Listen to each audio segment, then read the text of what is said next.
उम्मीद करता हूँ कि आप लोग बहुत अच्छे से होंगे, अपनी पढ़ाई, अपनी सेहत और अपने परिवार का ध्यान अच्छे से रख रहे होंगे। दोस्तों, आज 9 फरवरी है। आइए शुरू करते हैं 9 फरवरी के डेली करंट अफेयर। तो पहला क्वेश्चन देखिए, बहुत ही इंपॉर्टेंट क्वेश्चन है। चांद पर रोबोटिक चौकी बनाने की तैयारी कौन सी अंतरिक्ष एजेंसी कर रही है? देखिए फ्रेंड्स, चांद पर जो रोबोटिक चौकी बनेगी, इस चौकी पर इंटरनेट की सुविधा भी होगी। और जैसे कि स्पेस में अगर आगे जाना है तो यहाँ तक आप यात्रा कर लेंगे, उसके बाद यहाँ पर आप रुकिए, थोड़ा सा फ्रेश होइए और आगे की तैयारी यहीं से की जाएगी। यानी कि यह एक सब स्टेशन टाइप बनाया जा रहा है और इसकी तैयारी कर रहा है नासा। ऑप्शन बी इसका करेक्ट है। देखिए फ्रेंड्स, ऐसे प्रश्न एग्जाम में अक्सर आते हैं और इसलिए ऐसे प्रश्नों पर आपको जरूरत से ज़्यादा फोकस करना चाहिए, यानी कि इन प्रश्नों को बार बार रट लेना चाहिए।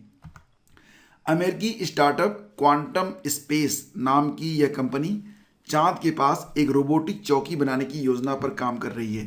तो एक स्टार्टअप है क्वांटम स्पेस, यही बनाएगी और इसी का प्लान है कि चांद पर एक चौकी की स्थापना की जाए। क्वांटम स्पेस की स्थापना किसके द्वारा की गई है? स्टीव जुर्स्की के द्वारा की गई है। वह नासा के पूर्व सहयोगी प्रशासक हैं। कंपनी का गठन 2021 में ही किया गया है, मात्र 1 साल पुरानी कंपनी है। द वर्ज की एक रिपोर्ट के अनुसार क्वांटम स्पेस की योजना के तहत चंद्रमा के पास रोबोट चौकी स्थापित करने से चंद्रमा की सतह पर इंटरनेट क्षमता भी उपलब्ध हो जाएगी और इस चौकी के बनने के बाद यहाँ से अंतरिक्ष यान में ईंधन भी भरा जा सकेगा। इसके साथ ही डेटा का कलेक्शन किया जाएगा। चंद्रमा की सतह पर इंफ्रास्ट्रक्चर को बनाने में भी मदद मिलेगी। तो ये काम कौन करने वाला है? नासा। नासा मतलब national aeronautics and space administration. आप जानते ही हैं, यह अमेरिका की स्पेस एजेंसी है और 2006 में नासा का जो मोटो लक्ष्य वाक्य रखा गया है वो है भविष्य में अंतरिक्ष अन्वेषण, वैज्ञानिक खोज और एरोनॉटिक्स संशोधन को बढ़ाना। नासा की स्थापना हुई थी जुलाई 29, 1958 में। वर्तमान में इसके प्रशासक एडमिनिस्ट्रेटर कौन है? विल नेल्सन है। अफ्रीकी कप ऑफ नेशंस टूर्नामेंट 2022 में कौन सी टीम विजेता रही है? तो फ्रेंड्स, ये प्रश्न बहुत ही इंपॉर्टेंट है, मोस्ट इंपॉर्टेंट क्वेश्चन है ये। तो इसकी विजेता टीम है सेनेगल। सेनेगल ने किसको हराया है? मिस्र को हराया है। ठीक है, तो देखिए फ्रेंड्स, अफ्रीकी cup of Nations football championship 2022 का विजेता कौन है? सेनेगल है। और सेनेगल ने 7 बार के चैंपियन मिस्र को यानी कि इजिप्ट को हराया है। सेनेगल इसके पहले 2 बार अफ्रीकी कप ऑफ नेशंस के फाइनल में पहुंचा लेकिन हार गया था। तीसरी बार वो चैंपियन बन गया। इसीलिए मैं आप लोगों से कहता हूं कि अपनी हार को हार मत मानो, बस अपने प्रयास करते रहो, जीत तो होके रहेगी। और ये जो अफ्रीकी cup of Nations football championship हुआ है, ये कैमरून में आयोजित किया गया था 9 जनवरी से लेकर 6 फरवरी के बीच में और कुल 24 टीमों ने इसमें पार्टिसिपेट किया है। फाइनल पोजीशन में देखिए, चैंपियंस रहा Senegal, first title. Runner up रहा इजिप्ट और थर्ड प्लेस पर रहा है कैमरून, यानी कि जो आयोजक है वो तीसरे स्थान पर है। फोर्थ प्लेस किसको मिला है? बुर्किना फासो को। ठीक है, तो यह फाइनल पोजीशन में जो 4 टीमें पहुंची हैं उसकी लिस्ट आपके सामने है। फीफा अंडर 17 महिला विश्व कप 2022 का आयोजन कहां पर होगा? तो यह प्रश्न बहुत ही इंपॉर्टेंट है। फीफा का जो अंडर 17 महिला विश्व कप होगा, इसका आयोजन कहां पर होगा फ्रेंड्स? तो भारत में। ऑप्शन बी इसका करेक्ट है। फीफा के बारे में आप जानते होंगे, फीफा अंडर 17 महिला विश्व कप 2022 यह 11 से 30 अक्टूबर तक आयोजित होगा। वर्तमान में फीफा, जो कि सभी फुटबॉल जितने भी फुटबॉल मैचेज होते हैं उनको कंट्रोल करता है, प्रशासक है उसका। इसके प्रेसिडेंट हैं जियानी इन्फेंटिनो और इसकी स्थापना हुई थी 21 मई के दिन 1904 में। और वर्तमान में इसका जो हेडक्वार्टर है वो स्विट्जरलैंड में है। कहाँ पर? ज्यूरिख में। हाल ही में शिवपुरी मध्य प्रदेश का नाम बदलकर क्या कर दिया गया है? तो शिवपुरी का भी नाम बदल गया। शिवपुरी का नाम बदलकर अब कर दिया गया है कुंडेश्वर धाम, यानी कि विकल्प सी हमारा करेक्ट है। अब यहाँ पर ध्यान दीजिएगा कि विकल्प सी है। ठीक है, अब मध्य प्रदेश के जो मुख्यमंत्री हैं शिवराज सिंह चौहान है, राज्यपाल मंगू भाई छगन भाई पटेल हैं। लोकसभा में 29 सीटें हैं, राज्यसभा की 11 सीटें हैं एमपी में, विधानसभा की 230 सीटें हैं। मध्य प्रदेश में हाल ही में 3 नाम बदले गए हैं। होशंगाबाद नगर का नाम बदलकर कर दिया गया नर्मदापुरम। शिवपुरी का नाम हो गया है कुंडेश्वर धाम और बाबई का नाम बदल के कर दिया गया है माखन नगर। तो ये 3 नाम बदले गए हैं, तीनों को आपको याद रखना है। महिलाओं के लिए शून्य सहिष्णुता का अंतर्राष्ट्रीय दिवस 2022 कब मनाया जाता है? International day of zero tolerance of female genital mutilation. तो यह एक ऐसा दिवस है जिसकी पूरी दुनिया में निंदा होनी चाहिए। अब देखिए फ्रेंड्स, जो महिला जननांग विकृति होती है उसमें सभी प्रक्रियाएं शामिल हैं, जिसमें गैर चिकित्सा कारणों से महिला जननांग को बदलना या घायल करना शामिल है।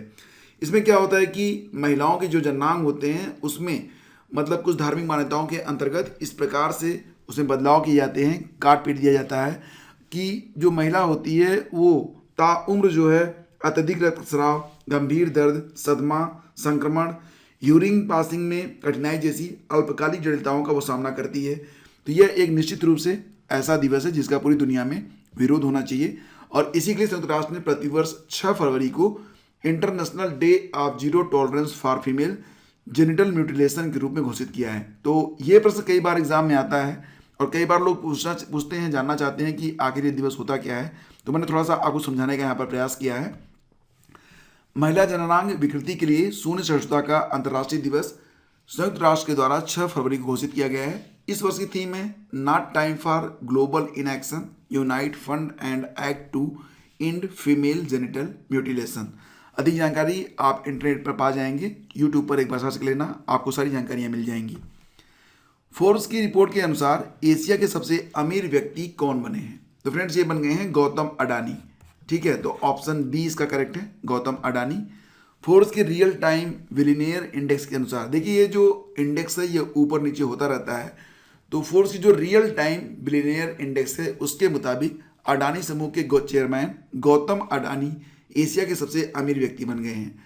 गौतम अडानी को दुनिया का 10वां सबसे अमीर व्यक्ति घोषित किया गया है और इसी रियल टाइम बिलियनियर इंडेक्स के मुताबिक एशिया के जो सबसे अमीर 3 व्यक्ति हैं उसमें पहला नाम गौतम अडानी का है, दूसरा नाम मुकेश अंबानी, फिर आते हैं मा हुआटेंग।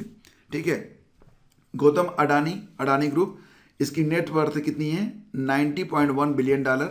Mukesh Ambani Reliance group 89.4 billion dollar और मा हुआटेंग टेंसेंट कंपनी नेटवर्थ कितनी है? 46.9 बिलियन डॉलर। अब यहाँ पर एक बात ध्यान रखना, ये अभी हाल ही में मैंने आपको बताया था कि मेटा मतलब जो फेसबुक कंपनी है उसको मात्र एक दिन में शेयर गिरने से कितना 251 बिलियन डॉलर का नुकसान हो गया था। मतलब आप समझ सकते हैं कि एशिया की जो सबसे बड़ी कंपनी है उसका जो नेट वर्थ है उसका कई गुना नुकसान मात्र एक दिन में फेसबुक को हो गया था। ठीक है, और दुनिया के जो सबसे अमीर 3 व्यक्ति हैं उसमें एलन मस्क आते हैं, Tesla company 239.6 billion dollar, Bernard Arnault ये हैं 194.6 बिलियन डॉलर और जेफ बेजोस अमेजन के 183.5 बिलियन डॉलर। आगे बढ़ते हैं, हाल ही में उत्तराखंड के ब्रांड एम्बेसडर कौन बनाए गए हैं? देखिए फ्रेंड्स, कुछ दिन पहले आपको पता होगा कि ऋषभ पंत को उत्तराखंड का ब्रांड एम्बेसडर बनाया गया था और उसके बाद अब अक्षय कुमार को भी उत्तराखंड का ब्रांड एम्बेसडर बनाया गया है। तो सही जवाब इसका ऑप्शन डी है। और संजय दत्त के बारे में मैंने आपको बताया था पहले ही कि संजय दत्त को अरुणाचल प्रदेश का ब्रांड एम्बेसडर बनाया गया है। दिशा पटानी बाटा इंडिया की ब्रांड एम्बेसडर बनी है। यूनेस्को का जो सद्भावना राजदूत बनाया गया था वो नाओमी काओसे को बनाया गया था। ठीक है, नाओमी काओसे नवंबर 2021 में यूनेस्को के महानिदेशक आंड्रे अजोले ने जापानी फिल्म निर्देशक नाओमी कावासे को सांस्कृतिक और रचनात्मक उद्योगों के लिए यूनेस्को की सद्भावना राजदूत नियुक्त किया था। तो यहाँ पर सारे पॉइंट्स काफ़ी इंपॉर्टेंट हैं। आगे बढ़ते हैं, आईओसी ने 2028 में ओलंपिक में कितने खेलों को शामिल करने के प्रस्ताव को मंजूरी दी है? 2028 का जो ओलंपिक होगा ये कहाँ पर होगा? आगे बताता हूँ आपको, आप गेस करिए। फिलहाल ये जानिए कि 2028 का जो ओलंपिक होगा, समर ओलंपिक, उसमें 3 नए खेलों को शामिल करने के लिए आईओसी ने मंजूरी प्रदान कर दी है। तो 2028 के जो समर ओलंपिक होंगे इनका संस्करण होगा 34वां। आपने देखा होगा कि अभी टोक्यो ओलंपिक हुआ था 2021 में और ये इसका जो है 32वां संस्करण था। 2024 का जो ओलंपिक होगा 33वां संस्करण, वो कहाँ पर होगा? पेरिस में होगा, फ्रांस में। और उसके बाद 2028 के जो समर ओलंपिक होंगे वो लॉस एंजलिस में होंगे, 34वां संस्करण होगा। और 2032 का जो समर ओलंपिक होगा ये ब्रिस्बेन में होगा, ऑस्ट्रेलिया में। 34वें समर ओलंपिक 2028 में 3 नए खेल शामिल किए गए हैं, सर्फिंग, स्केटबोर्डिंग और स्पोर्ट क्लाइंबिंग। ठीक है। हाल ही में किस देश के पूर्व राष्ट्रपति क्रिस्टोस सार्थजेताकिस का निधन हो गया है? क्रिस्टोस सार्थजेताकिस का निधन हो गया है। तो यह किस देश के पूर्व राष्ट्रपति थे? मिस्र के। ऑप्शन ए यहाँ पर करेक्ट है, यानी कि इजिप्ट भी आप इसी को कहते हैं। ठीक है। तो ग्रीस के पूर्व राष्ट्रपति क्रिस्टोस सार्थजेताकिस का 92 ईयर की आयु में एथेंस ग्रीस में श्वसन विफलता के कारण निधन हो गया है। इजिप्ट की राजधानी कहाँ पर है? कायरो। करेंसी वहाँ पर चलती है इजिप्शियन पाउंड। प्रेसिडेंट कौन है? अब्देल फतेह अल सीसी। और आपको पता होगा कि मिस्र यानी कि इजिप्ट ही अभी हाल ही में न्यू डेवलपमेंट बैंक का नया सदस्य बना है, न्यू डेवलपमेंट बैंक एनडीबी का। और COP 26 के बारे में बात करें तो इसका आयोजन हुआ था ग्लासगो में, लेकिन इस साल 2022 में जो कॉन्फ्रेंस ऑफ पार्टीज की 27वीं बैठक होगी, 27वीं 27th, ये इजिप्ट में ही होगी। और इसके बाद 2023 की जो बैठक होगी COP 28, ये यूएई में होगा। तो ये बैठकों के नाम भी आपको याद होने चाहिए। हाल ही में CII ने किस बैंक को DX 2021 पुरस्कार से सम्मानित किया है? तो फ्रेंड्स ये बैंक है कर्नाटक बैंक, यानी कि विकल्प ए हमारा यहाँ पर करेक्ट है। CII confederation of Indian industry ने कर्नाटक बैंक को DX 2021 यानी कि डिजिटल परिवर्तन में सर्वश्रेष्ठ अभ्यास के लिए यह पुरस्कार प्रदान किया है। कर्नाटक बैंक की स्थापना हुई थी 18 फरवरी 1924 में। हेडक्वार्टर बेंगलुरु में है। CEO कौन है? महाबलेश्वर MS। और इसके अध्यक्ष कौन है? प्रदीप कुमार पांजा। तो फ्रेंड्स ये थे आज के टॉप 10 करंट अफेयर। उम्मीद करता हूँ वीडियो आपको पसंद आया होगा। अब आज का प्रश्न आप लोगों के लिए प्रश्न है कि हाल ही में किस IIT ने विकलांग व्यक्तियों के लिए भारत का पहला आर्टिफिशियल इंटेलिजेंस आधारित जॉब प्लेटफॉर्म को लॉन्च किया है? तो ये हैं आपके ऑप्शन। और दोस्तों फिर वीडियो आपको पसंद आया तब आप इसे जरूर लाइक किया करें और अपने दोस्तों के बीच इसे शेयर भी किया करें। फिलहाल ये इसका आंसर नहीं है, आपको बता देता हूँ। इसका आंसर आपको गेस करना है। और इसी के साथ ये वीडियो यहीं पे समाप्त करते हैं। सीधे मिलेंगे हम आपसे एक नए वीडियो में। तब तक के लिए आज्ञा दीजिए। नमस्कार, जय हिंद।